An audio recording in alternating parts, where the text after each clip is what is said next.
Hello, Grammar Pirates. It's great to see you again. Today we're going to be talking about an important grammar topic, one that is often confused by many people, so get ready to stretch those noodles. First, what does it mean to possess something? It means it belongs to you or you own it. In writing, to show us that something belongs to another person, you use an apostrophe. And where you place that apostrophe matters. I'm going to introduce my friend Fred. He really loves cupcakes. So if we were talking about cupcakes, whatever your favorite delicious cupcakes are that you can think of, you would probably want to own them or make them belong to you. Would you only want one? Probably not, because these are your favorite cupcakes of all time. How you would write this down will determine how many cupcakes belong to you, if any. So let's take some time to break this down.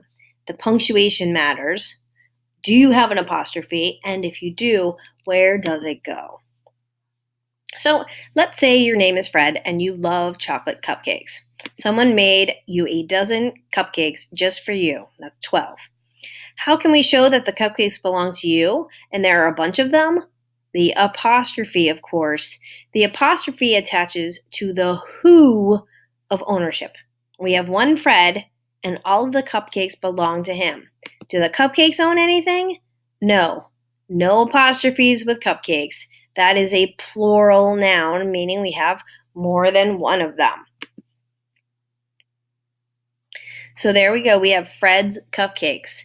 It's apostrophe S because there's only one Fred, and there's no apostrophe in cupcakes because we have more than one of them. It's just plural.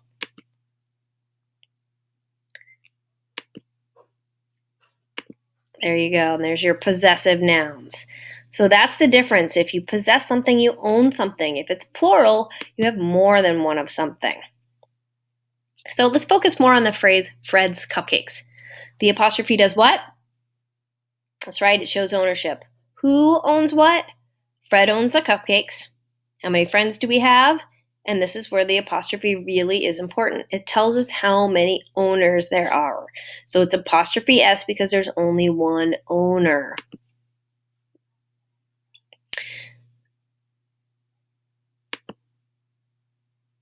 So let's kind of translate these phrases a little bit. We have tails of the cats, bags of the person, petals of the flowers, except that you don't usually go around and say it that way because it's a bit of a mouthful. So the way that we do that is we show ownership with the apostrophe S or S apostrophe. So tails of the cats. Another way to say that is the cat's tails. And it's S apostrophe because we have more than one cat, because most cats only have one tail. The person's bags. All of the bags belong to one person, so it's apostrophe S. So the of the sort of translates into an apostrophe. And the petals of the flowers, because we have more than one flower, says S apostrophe. And so that's how you can translate the phrases from the left into a shorter, more brief format using the apostrophe and the possessives. So we're going to break it down. Now I made a teeny tiny change by placing the apostrophe after the S. Does it matter? Yes, it does, and especially to Fred. If you have an S apostrophe, you are saying that there's more than one, which means I don't have one friend named Fred. I have many friends named Fred, which would get confusing for poor Fred. If you have more than one of something, a noun, and nothing is being owned, would you use an apostrophe? No.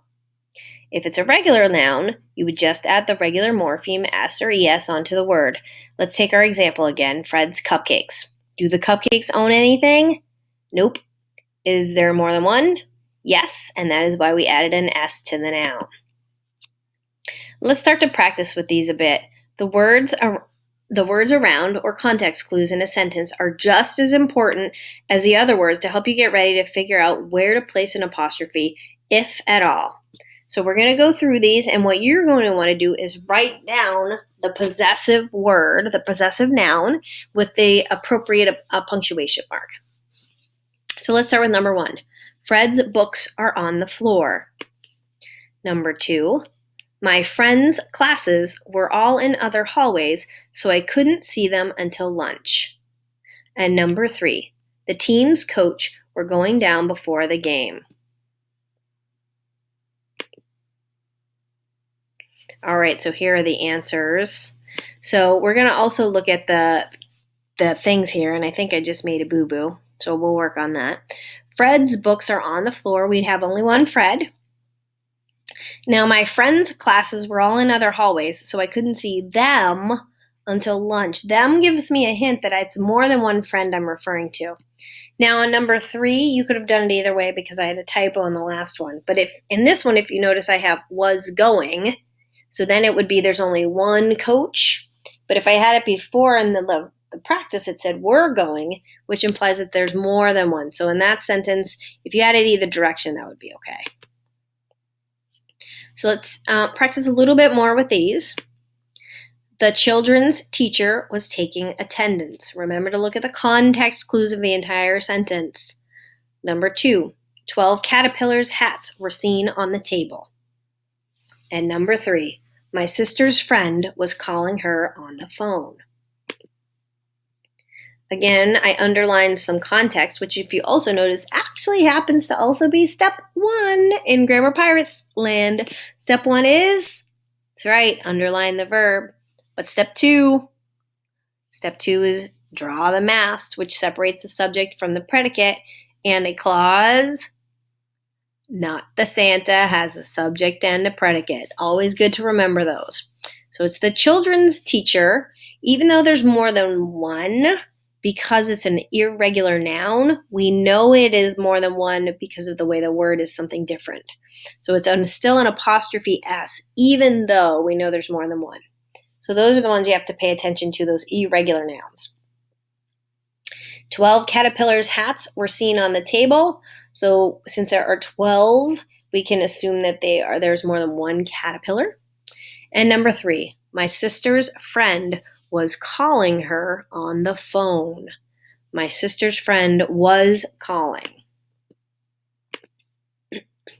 So I want you to remember to use context clues to help you figure out who owns what, if anything. Use context clues to see how many owners there may be. S apostrophe means there's usually more than one owner. Apostrophe S means that there's only one owner, typically, unless you have an irregular noun, which is what the last hint is. Remember that regular or irregular nouns, because those look slightly different. All right, Grammar Pirates, you've had a great ride here. Keep it up, and I will see you next time. See you later.